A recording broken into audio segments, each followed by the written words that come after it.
We're going to think positive and feel positive right now, and the reason is because Andrea Goeglein is with us. She was with us all last year, the 2009, and 2010 is no different. We're right here as Andrea, and we're going to think positive and move positive, aren't we, Andrea? Yep. You know, we really started last year slightly differently with the everyone was in some version of shell shock for some reason. And so we collectively made a decision that said, okay, how can we actually help people? Let's stay away from books for a little bit and just talk about what are the things you could actually do. So there were things like how do you neutralize the headlines and change it around. And then we were very fortunate to do the show with Albert. That was January last year? Yes, January of last year. Albert Golden, yeah, of course you are not who you think you are, which is such a magnificent book. That kind of set the stage for the year. It absolutely did, and as you probably know, his book has now gone to paperback, which is a pretty wonderful thing in author world when your book goes to paperback. Yeah. And what he was basically starting us off the year with was saying, you know what, step back, look at your habits. See where it is that you have been lying to yourself or been just, trying to play this little game. Look at it and now see what you're willing to do to move forward. And that really did set the theme for us for the year. It's great advice. It's easier said, though, than done, isn't it? Oh, yeah. And, that is one of the reasons why we keep doing these segments. This is not something that we're ever going to get. It's not as though, no matter how positive you are or how pessimistic you were born, that you will all of a sudden be completely 100% happy. 100% of the time is not even the goal. It's silly. What we are to work towards is positively moving forward. That at all times, whatever instance is coming into our life, move towards the thing that may be able to keep you in the game, build the resistance, build the positive emotions. And obviously, for me, I do it with books. It brings us to the point we were talking before we went on the air with you, that overnight nothing happens. Absolutely. January 1st, 2010. Yeah. I can guarantee you folks, no different than December 15th, 09. Correct. If you're a person who does not have a practice of before you get out of the bed in the morning saying to yourself, I know that I can make this day the best it can be no matter what happens. That's something you can do on January 1st, January 2nd, and you must do it. And it begins to be habitual. And that's the real key, isn't it? Yes. But Tanya makes good sense, and we do celebrate now they're calling it 210 too, Tanya. 210, 2010. Oh, we were debating I'm quite annoyed about that. I like 2010. Whichever you want to go to, but it's really an everyday occurrence. And we all make all these resolutions. We should be making resolutions daily. Right. And the main resolution that we have to make on a daily basis is, am I willing to manage whatever my mind is telling me that is not productive? Not that you should not be afraid and that you should not be realistic. In fact, so much as the term that I've always used is grounded optimism.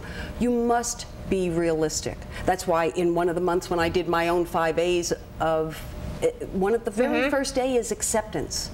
You must accept that the situation is what the situation is, because only then will you be able to choose some actions to move you in the correct direction. You makes such sense, because a lot of times positive people, and many people have thought that I was a positive person all the time, and when they see me frustrated or disappointed, they say, what's wrong with you? I said, there's nothing wrong with me. I'm a human being. Correct. And therein lies the greatest gift we could ever give someone.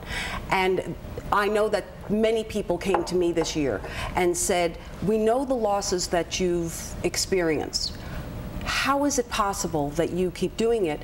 And I was actually at that point being an example not only for myself, because I would always start and say, well, are you asking me how much do I pray or how much do I cry each day? Because those are on the list of things I do every day too. Yes, exactly. And those things help me move forward. I do not deny where I am. Sometimes it takes a while to understand where you are and what is the habit that's causing the problem, what is the circumstance that's causing you the distress. But by and large, you can see it for what it is and actually have.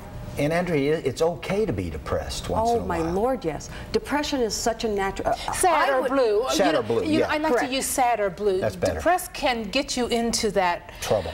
deep pit that you can't get out of. Correct. And that is one of the things that they found in positive psychology over the years. That I call it a buffer science. I know that I had to pick that up in one of the 1,000 things that I read. And what that means is that this is not the psychology that after losing everything from those you love to everything you owned one day, that all of a sudden you start doing these exercises. That's unrealistic and not what the science tells us to do. These are the things that moment by moment you shift in your life. You realize that how many times have you looked in the mirror and realized that you're frowning? That you've been playing things, you've walked into work, people have aggravated you, by the time you make it into the restroom and you look in the mirror after you're washing your hands and it's like, whoa. Just at that moment being able to smile and catch yourself that you are in fact, your demeanor so is reflecting. a lot of it is identifying it, seeing it, catching it, and correcting it. Yes. Reviewing the year. Do we want to? I just want to tell you a few of the, these my obvious wonderful books. But one of the things on how to become aware. That the book that we did, When God Winks, was all about serendipity and coincidence. So I wrote a little note because one of my favorite books of the year, and that stays in my life because this author, Noah Blumenthal, Be the Hero, is coming into Las Vegas to do an event. So in 2000, the year 2000, I meet a woman by the name of Mary Jane Wurges. We meet in business circumstances in Las Vegas. In 2008, I meet Noah. Completely unrelated circumstances. In 2009, Noah's book comes out. At Christmas time, I give Mary Jane Wurges a copy of Noah's book. Mary Jane was born in Canada. She's in her mid-60s. She reads the endorsements. She sees my endorsement, but right above it is the name of a woman who is actually the child of a dear lifetime friend of hers. Wow. Okay? Now, here is what When God Winks is all about. Until we take the time to notice how there is this thread. Now, there's no screaming message, oh, that means Noah should be in my life forever, or Mary Jane should be in my life. No, no, no, no, no. It says that there is a connection, that there is at some level that I never need science to help me understand. There is some level of connection, and that when I can appreciate it and you can appreciate it, you will actually have feelings of awe in your life. You'll be able to build positive emotions. Because when you look at it on paper, and that's why you write it down. Andrea, are you saying appreciate the simple things in life, don't get too deep? Correct. Correct. You know, when you're chopping that carrot and you're cross that you have to come home from work to make dinner, start thinking about how magical where that carrot came from. Running out of time, but do we have time? I know your 2010 motto is the Viktor Frankl. Everything can be taken from a man, and I put in, or a woman, but one thing. The last of human freedoms, to choose one's attitude in any given set of circumstances, to choose one's way. Which sums up the past year of the books we've talked about. Absolutely. And hopefully will sum up the And Rachel Ray is tomorrow, the segment. Everybody needs to watch Rachel Ray on January 6th in whatever market you live in.